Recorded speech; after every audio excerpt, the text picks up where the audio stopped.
Hello and welcome everybody. SAVA stock on 28th November. Let's see that step by step in this video. Today, let's go for surprise prediction here.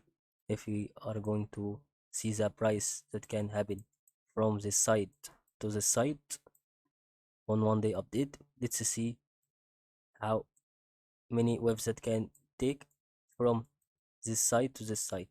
Okay, according to what we want to see that clearly, this is going to be giving us the price here and the price here. Okay, how many waves? 1 2 3 4, maybe 4 waves. If we went for 1 week updates, it's going to give us about 1 week, 1 wave and a half, maybe absolutely 1 wave. So the second wave would be like this, and that what can we see that absolutely on the SAVA stock here.